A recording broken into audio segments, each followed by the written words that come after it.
You know how people walk out of a meeting and say this meeting could have been an email? I'm saying some of these chat groups and forums that we're in could have been an email too. We're being funneled into these chat groups and forums, WhatsApp, Discord, Telegram, and it becomes just one other thing that's taking up our bandwidth. And these people who funnel us into these groups, they say it's a community, but it's more like a one-way broadcast, and the chat itself is a free-for-all. So I want to explore the worth of funneling people straight into chat groups and such when you want to create community, because a lot of the communications could have just been an email actually when you think about it.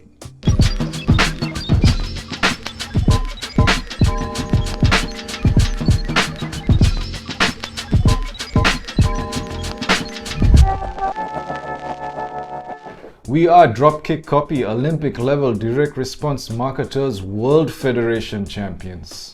Our oversight translates well to all levels of the funnel, but it's the bottom of the funnel where retention exists that interests us the most. There's a link in the description box. You can watch my partner interview some of our past clients, but finish watching the rest of this video first. So I'm not here to say email is good and chat is better and any of that. It's just that there is an attention cost and a cognitive cost to both.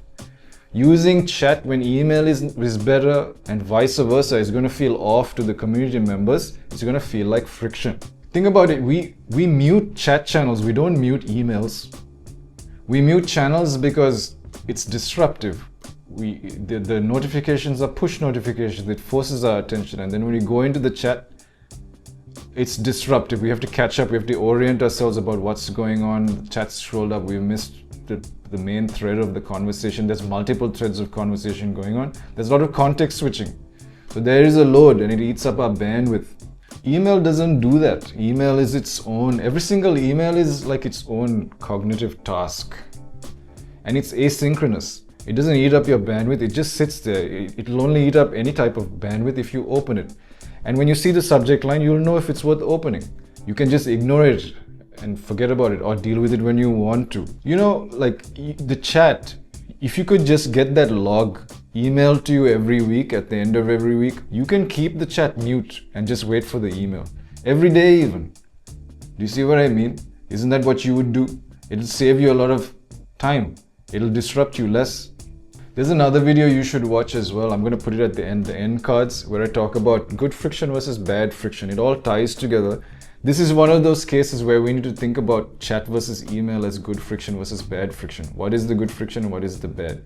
There is friction nevertheless, but there is friction that is helpful and friction that is unhelpful. These apps like Discord, WhatsApp, Telegram, they're push based. That's why it feels like a bad friction. They're forced on you in a sense. You can't avoid it sometimes. It just pops in your... Whenever you open the app, it's there and you have to swipe it away to remove it. That's why we go into the settings of these apps to turn off the notifications or mute the whole chat altogether, or be selective about what we receive. We find it an annoyance. We find it as bad friction. So if the chat channels are they're push messages. The messages are pushed onto you, whether you like it or not. Email is different. Email is something you have to check. Nothing gets into your brain unless you open up the inbox and read it. So do you see how one way kind of creates less friction than the other? Good friction is anything where there is an extra step, but that extra step has a lot of benefits attached to it. So in this case with email, the load on you is less. The disruption on you in your life is less. Sure, the inbox looks cluttered because you got a lot of emails, but you don't have to check it. You can delete everything you don't want to do, don't want to deal with, and you can selectively pick the ones that you want to check. Whereas with chat messages, you just go in there, there's this one spot and it's all notifications about a whole bunch of things that are not relevant to you. And you have to figure out what makes sense and what's the narrative thread you want to follow and get involved with, you know what I mean? Okay, let's say you're running one of these chat groups, run a diagnostic on yourself. How much of your important information is pinned somewhere in the chat? Important information, launch dates, policy changes, events, all that type of information, is it pinned somewhere in the chat? If that's the case, then you might need email because people are in there trying to figure out where everything is at all times, and they're trying to orient themselves with the space itself. Even if they go into the chat to ask a question, and there's nothing there's nothing in the pinned resources that's going to help them, somebody's going to give them a link to like an external website, like where the documents are, like the documents section of a website. That could have been an email. And what does that feel like to your members? They're going to be constantly told to scroll up. What's going on? Oh, scroll up, find out. And when they scroll up, they have to put all the pieces together. They're under pressure to catch up with the lore. The chat scrolled up so fast in the last day, 24 hours since they checked it. They've missed out on a bunch of things. It's a bit difficult, right? Sometimes it's a bit overwhelming. This type of stuff makes being in a community feel like a job, like a task, like bad friction. Maybe, just maybe, leave the chat for just the chat stuff, and everything else, the stuff that feels like friction, move it to the email, because over there it's a bit easy to deal with. So you want like things like orientation, updates, receipts, announcements, anything to do with lore and history and community narrative, community stories, all that stuff, the nervous system of your community. That stuff can be inside the email, inside the inbox, because it doesn't need to be where people are gathering to interact and engage socially. You can separate the two. It might help if I give you some examples. So let's talk about onboarding, for example. Let's say you're onboarding somebody in the community. There could be a 3 email sequence. First one is about here's why this group exists. You can follow that with here's how to exist in the community, what to do, how to fit in, what to pay attention to, what not to pay attention to even. And you could follow that also up with another email just to get a sense of their interest. What are you interested in? Make them click some things, fill out a survey, whatever it is. Get a sense of what their interests are. Very simple. Why does that have to be in chat?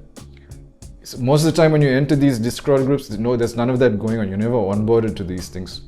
You're never told what to do, what and who to talk to, none of that, right? And then, obviously there's live events or some sort of event or a gathering, right? That could be emails too, 2 emails. Here's the next event. Here's what's happening. Here's what to pay attention to. And there could be an email after the event. Here's what happened. Here are the moments that are significant. Here's what's going to be a thread that we're going to carry on into the next event. Things like that. That doesn't need to be in the chat. The chat could just be for chatting. You could also have the type of emails that help people orient themselves once they've left the community for a while and return, because there's a certain struggle involved in that, right? A certain difficulty, a little bit of difficulty involved in that. So you could have emails set up to recap people, give people a recap of what's been going on, or give them a history of decisions that have been made. Why does that need to be in chat? When you try to figure out that type of stuff in these Discord groups, you have to go and DM people or have like a full-on public discussion in one of the channels and then kind of piece it together. You have to wait for people to respond. Some people have got half the truth, not the complete truth. To get to the assigned truth, what they'll do is they'll just link you up to an article. Anyways, here, go read what happened. It's like, yo, man, that could have been an email. And why did I have to interrupt chat and bring all that into chat? It's my personal thing personal responsibility to kind of get up to speed, isn't it? Leave chat for chatting. You might push back here and say this is too much friction because there's a bunch of emails. It's not necessarily true, because look at what it's solving. It's allowing people to disconnect from the community and not be drowning in all that noise while still being able to catch up later on because everything's moved to the inbox. There's also this orientation onboarding aspect to it that allows people to get a sense of where they fit in. And it's allowing the chat to remain for the chat, for chatting and for actual getting work done and engaging in leisure, whatever that's for. And this is a relief for admins too, isn't it? Because their responsibility is to kind of babysit the chat, maintain a regular cadence of live events, and maintain standards. So separating all this work out keeps the chat free for them to do what they need to do. Organizing all that work allows them to systemize it, automate it, and even hand it off to other people so they as admins can just focus on the community part. When admins get caught up being admins, they have less time to be in community. And an admin is a community member too. So what you're doing essentially by separating these two parts of it is you're making the admin work easy, you're making community life more enjoyable for everyone involved, really. Somebody went viral recently on X when they pointed out that this feeling of annoyance is just the price you pay for being in community. That does make sense. However, if we can reduce the annoyance, wouldn't that be a good thing, like for these admins? Because what makes it annoying being in community is feeling like you always have to be on it, fear of missing out on things. What also makes it annoying is feeling guilt about leaving the community and then coming back later having missed out on a bunch of stuff. What's also annoying is when you have to carry people and get them oriented and they keep like being disoriented about things. All of that could be bunched up and put in the email so that the chat becomes free to be just where people gather for the sake of the comments, for the sake of being in community with each other. All that email stuff is administrative stuff, magisterial stuff, ministerial stuff, even marketplace stuff. Put all of that in the email. That leaves the commons as the commons, the community chat as the community chat. And people can get busy being in leisure, productive type of leisure, or whatever it is they want to do, whatever the group is for. So I don't know about you, but to me that makes a lot of sense. It would greatly streamline everything for everybody, I feel. And it would just make things simpler. So watch out for, there's a video where I explain this in a bit more detail. I've covered it in so many different angles. I'm going to link that at the end of this video. Check that out. And yeah, till the next one, take it easy.